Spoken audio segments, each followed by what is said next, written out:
Señores, son las 3:13 de la tarde. Estamos ahora con Elí Ocaña Alejo, candidato al Decanato Nacional del Colegio de Profesores del Perú. ¿Cómo está, señor Ocaña? Buenas tardes, Carlos Villarreal. Muchas gracias por la invitación. A usted, gracias por aceptarla. Por supuesto, bueno, que la educación nos obliga. Exactamente. Hay algunos temas importantes vinculados con el sector educativo. Uno de ellos, no sé si usted ha tomado conocimiento de ello, perdón, seguramente ya camino de RPP, pero el premier Vicente Ceballos ha dado a conocer la emisión de decretos supremos, uno de ellos vinculado justamente con el tema remunerativo a los profesores. Una primera situación de incremento de 100 soles, hay dos armadas, ¿no? Esta de 100 soles a partir de mañana ya, y ya en junio, julio otro similar. Bueno, sé que es una aspiración, ¿no?, de mucho tiempo de los docentes de ganar lo que ellos consideren justo. A mí también me parece que es algo totalmente justo, valga la redundancia. ¿Cuál es su opinión, si cree usted que este incremento es suficiente como para, diríamos, satisfacer la necesidad y la condición del profesor aquí en el Perú? En principio es un importante incremento, sin embargo insuficiente totalmente. La exministra Flor Pablo se había comprometido ante el SUTEP, el gremio sindical de los maestros del Perú, un incremento de 200 soles a partir de marzo, es decir, adelantar lo que se iba a dar recién en el mes de noviembre, adelantar a partir de marzo. No sé si eso fue una de las consideraciones por el cual a ella lo cambiaron del gabinete ministerial. Sin embargo, el magisterio peruano está esperando una remuneración básica que equivalga en todo caso a lo que es el 60% de la unidad impositiva tributaria, que está por los 2.800 soles, y a partir de ella hacer incrementos superiores que permitan llegar hasta una remuneración mínima de una unidad impositiva tributaria para los maestros del Perú, porque eso es lo justo, lo necesario, y que permita un desarrollo profesional, académico de los docentes del Perú. ¿Cuánto gana un profesor en la escala mínima, por ejemplo? La escala mínima está por los 2.200 soles. ¿Ya? Y a eso hay que aplicarlo a los impuestos de ley, de tal manera que un docente en efectivo está sacando un promedio de 2.000 soles. Y bueno, es un monto realmente insuficiente y no es aquello que aspiran los maestros del Perú. Y justamente ¿cuánto debería ganar? Una unidad impositiva tributaria que estamos hablando por los 4.200 soles, que debe ser la remuneración mínima y básica. Y a partir de ella, el piso salarial. Y a partir de ella hay que pagarles por jornada laboral, por cargos, por ubicación geográfica, por riesgos al trabajo, incluso lo que es preparación de clases. En este año, el Ministerio de Educación está aprobando una nueva norma de evaluación que está generando una sobrecarga laboral a los maestros del Perú. ¿Y quién reconoce por ellos? ¿Qué más se le ofrece a ellos? Estos 100 soles, Carlos, te digo, si multiplicamos por el número de meses en el año, 100 soles a partir de marzo, que son 9 meses, 900 soles, más 2 o 3 100 soles más a partir de noviembre a diciembre, son algo de 1.100 soles de incremento. Se dice en junio y julio, ojalá que ese compromiso se cumpla. Si fuera así, lo ha dicho el primer día. Ya, si fuera así, sería un promedio de 1.200 soles en el año 2020. Y vamos a llegar al 2021, al bicentenario, con el sector profesional menos pagado en el Perú. Y eso realmente es insultante. En ningún país del mundo podemos aspirar a una educación de calidad con una remuneración precaria. En América Latina somos los últimos en remuneración, y eso para nosotros, o sea, por lo menos para mí, en mi condición de candidato al Colegio de Profesores del Perú, que necesito proponer una serie de propuestas para los maestros que permita la mejora de sus condiciones laborales, su preparación profesional, realmente decimos que es insuficiente. Ok, otro tema. Usted ha planteado que se postergue el inicio del año escolar. ¿Por qué? En principio, más número de horas de clases no es sinónimo de calidad. De lo contrario, necesitamos un gobierno que se comprometa realmente con la calidad educativa. ¿Qué significa? Mejora de la infraestructura educativa. ¿Qué significa? Reconocimiento a los maestros de una deuda social que se le viene debiendo desde el año de 1992.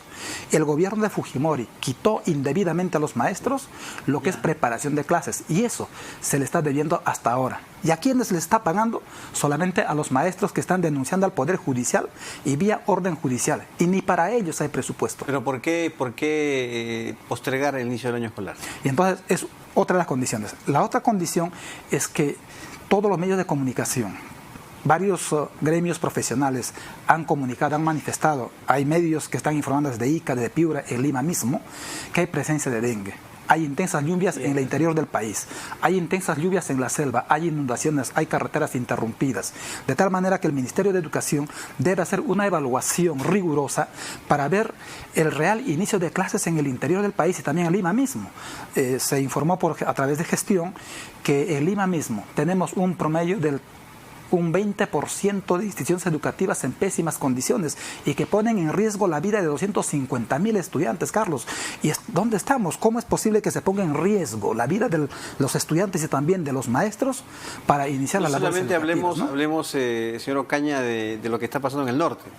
También en la zona sur del país. Claro, por supuesto. En Ica, por ejemplo, ya suspendieron labores educativas. Nada más lo que ha pasado en Tacna. Claro, en Tacna, Moquegua. Exacto. Y en Ica han suspendido las labores educativas por presencia de dengue en estas primeras 2 semanas en las instituciones educativas privadas. Y han indicado ellos que empezarían el día 16 de marzo, que es una fecha interesante, pero sin embargo, hay regiones del país que para esa fecha estamos sometidos todavía. ¿Cuándo debería comenzar la clase para usted? ¿En abril? Lo más conveniente sería fines de marzo o la primera semana de abril. Como era antes. Como era antes. Pero por otro lado, debe el Ministerio de Educación garantizar las condiciones adecuadas, es decir, entrega de alimentos, entrega de materiales educativos, la mejora de las infraestructuras educativas vía lo que es el mantenimiento. Es curioso que el Ministerio de Educación otorgue un presupuesto de 5.000 a 10.000 soles para mantenimiento, pero sin embargo el mantenimiento se está haciendo en junio, en julio, en agosto, porque en el momento no hay plata transferida a las instituciones educativas. Ahora, de acuerdo a las estadísticas que hay, a los censos realizados, ¿cuántos colegios hay en el país? Hablamos de 69.000 colegios a nivel nacional, de los cuales un promedio de 21.000 instituciones educativas estarían en necesidad de ser destruidas, en necesidad de construir. La tercera parte. La tercera parte. Y en brecha económica. Necesidad de ser destruidas, reconstruidas.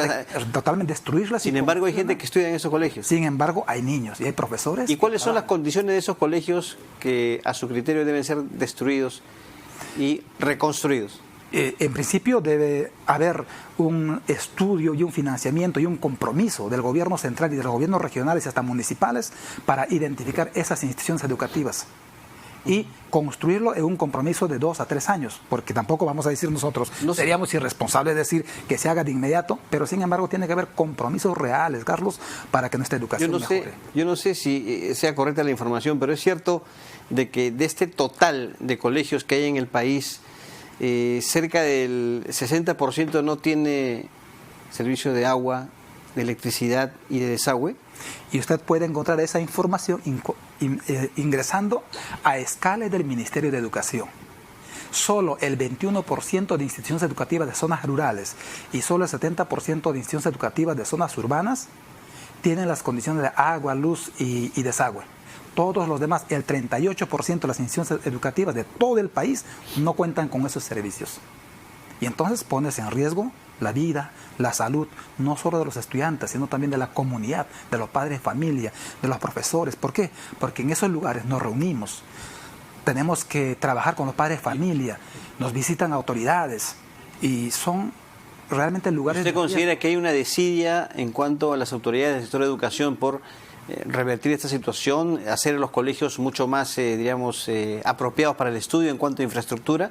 Hay desidia, hay irresponsabilidad, no hay cumplimiento de metas, porque en campañas electorales se ofrece, en presupuestos se plantea. Sin embargo, la ejecución de presupuesto, ¿cuánto es? Si hacemos un análisis de la ejecución presupuestal de las regiones y otras, vamos a ver que los porcentajes son bastante bajas y principalmente afectando al sector de educación. Muy bien. ¿Cuántos profesores hay en el país para este número de colegios? Tenemos entre públicos y privados un promedio de 550.000 docentes. En el sector público están un promedio de 380.000 maestros, de los cuales hay un porcentaje importante que sobrepasan los 150.000 profesores que son contratados. Y los contratados vienen... 380.000 profesores del sector público. Del sector público para esta cantidad de colegios. Por supuesto. Esta cifra que usted nos ha dado, estamos hablando de colegios del Estado y particulares. 350... No, me refiero al número de colegios que hay. Es de los 69.913, son del Estado. Ya. Y sin hablar de las particulares, donde también trabajan nuestros maestros del Perú. Claro. Y ahí las condiciones, algunas tendrán adecuadas y otras son pésimas.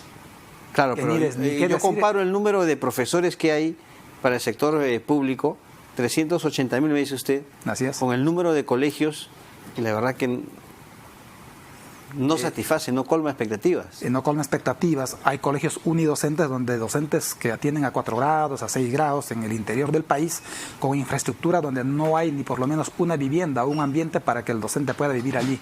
Porque es fácil las grandes ciudades, pero no es así, no es lo mismo el interior del país como la zona andina, la Amazonía, Loreto, hablar de Madre de Dios, donde los maestros tienen que trasladarse 6, 8 días, ir en marzo, volver en agosto, o ir en marzo y volver en diciembre.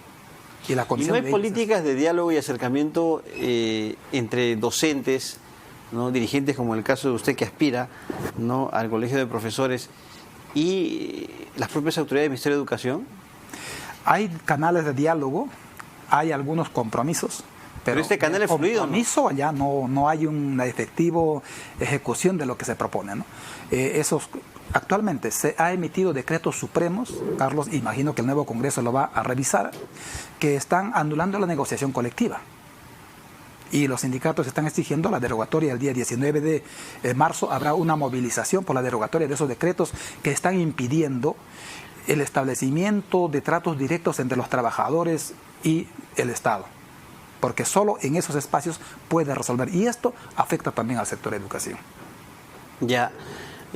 Al comienzo de la entrevista usted me hizo referencia a una idea sobre los motivos de la salida de Flor Pablo del gabinete, ¿no? Pero, ¿qué opinión tiene de que a pocos días, justamente del inicio del año escolar, ella haya salido del ministerio? Ella, por supuesto, era una persona que estaba muy cercana a ustedes, dialogando, interlocutora, pero en términos generales, ¿qué le pareció eso? En principio, el momento en que sale Flor Pablo del gabinete. Es totalmente inapropiado. En segundo lugar, tenemos 5 ministros de educación que van en este gobierno. ¿Inapropiado por qué? Porque el periodo mismo no era adecuado porque se estaba preparando todas las condiciones del inicio del año académico. Sin embargo, no se ha explicado las razones por las cuales se ha retirado. No es mi expresión de respaldo a ella. Bueno, lo que dijo el primero en su momento es que han trabajado bien, pero podían hacerlo mejor. Quizás la evaluación desde el punto de vista político no fue la mejor para ellos. O tal vez quieren plantear el tema de la evaluación a las instituciones educativas vía parecido al SUNEDU, ¿no? SUNEDU. ¿Qué está haciendo SUNEDU? Está evaluando las universidades y ahora el ministro de Educación ha expresado en una conferencia hace poco que es posible que se implemente una evaluación a las instituciones educativas vía parecida al SUNEDU, que significa cerrar definitivamente sus 21.000 aulas. La interpretación del gobierno para la salida de los ministros fue muy débil. Tibia, débil, no hubo fundamento. No. Muchos no lo entendimos porque no hubo además las explicaciones suficientes, ¿no? Y hasta ahora no las hay. No, pues yo creo que ya no lo va a ver tampoco. La misma exministra ha sacado un artículo indicando cuáles son los pilares fundamentales de la educación, y entre ellos está el tema de la capacitación, mejora de la remuneración docente, tiene que ver con el respeto a los derechos magisteriales, pero eso ya son más declarativos que efectivas, ¿no? Porque es importante que siendo ministro se comprometa y también se ejecute, pero ahí también tiene que haber la voluntad del Ejecutivo a través de economía y finanzas para financiar al sector de educación. Si tenemos un presupuesto de 3.8% con una ejecución de 3.5%, ¿a dónde podemos aspirar? Pero la educación requiere un 6% de presupuesto y nosotros desde el Colegio de Profesores aspiramos a trabajar y exigir eso a través de diferentes canales de coordinación. Porque no se olvide, el colegio nos permite articular a todo el magisterio, nombrado, contratado, de educación básica, educación superior, docentes universitarios. Usted es candidato al Decanato Nacional del Colegio de Profesores del Perú. Díganos 2 o 3 propuestas fundamentales de su plan de gobierno, si es que llega obviamente al sí, claro, objetivamente nuestro planteamiento son varias, pero las principales es, uno, defensa de los derechos del magisterio contemplados en ley, entre ellos el pago oportuno, este tema de la deuda social. En segundo lugar, la necesidad de capacitación permanente a los maestros y sobre todo a ese sector que está esperando el recambio. ¿Qué le puedo decir? Durante el año hay un promedio de 50 a 80 mil profesores que van a ingresar a trabajar por meses, 2 meses, 3 meses, 4 meses. Y van a empezar a trabajar en junio, en julio, y hoy están desocupados, sin ningún presupuesto. ¿Quién les capacita a ellos? ¿Quién los actualiza a ellos? Y sin embargo van a hacer el recambio cuando un profesor cesa, va a ser el recambio cuando algún profesor fallece, va a ser el recambio cuando algún profesor es reasignado, va a ser el recambio cuando un profesor sale por licencia por maternidad y otros motivos. Y entonces, pero ese recambio va a ingresar sin capacitación. Nosotros, desde el colegio, nos preocupamos por esos maestros abandonados virtualmente actualmente por el gobierno y todas las instituciones. Proteger los derechos de los maestros, capacitarlos. Capacitarse. Un tercer asunto, formular iniciativas legislativas para presentar al Congreso de la República, porque como colegio tenemos ese derecho. Sin embargo, el colegio... ¿Tienen ya idea de qué iniciativa legislativa podría ser? Tiene que ver con respecto a los temas de evaluación que deben ser para la estabilidad, para mejorar la formación profesional de los maestros, pero también tendría que estar orientado para brindarles canales de superación al docente. Actualmente, la gran cantidad de maestros que están ubicados entre el primero y tercera escala no tienen acceso a la ¿No le corre a usted la evaluación?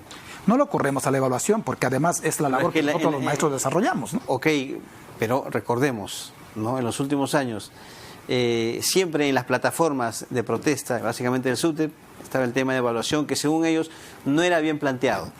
No era correctamente ejecutado. Claro, ellos han manifestado... Yo le pregunto, ¿no hay temor, no le corren ustedes a la evaluación?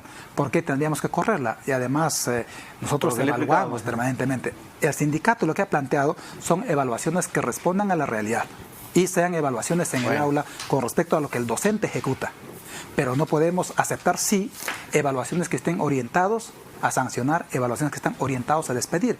Es más, el único sector que está amenazado por la evaluación, ¿quién es? Un es el docente que no aprueba un examen de conocimientos y de aptitud, ¿debe seguir enseñándole a los alumnos? ¿Cree usted? Y tiene que ver con la formación inicial. Y nosotros como colegio de profesores también planteamos una currícula de formación inicial que brinde calidad. Bien. Un profesor que no apruebe un examen, como los que se plantean, ¿merece estar en un colegio y enseñarle a los alumnos? Sí, sería iluso decir que sí.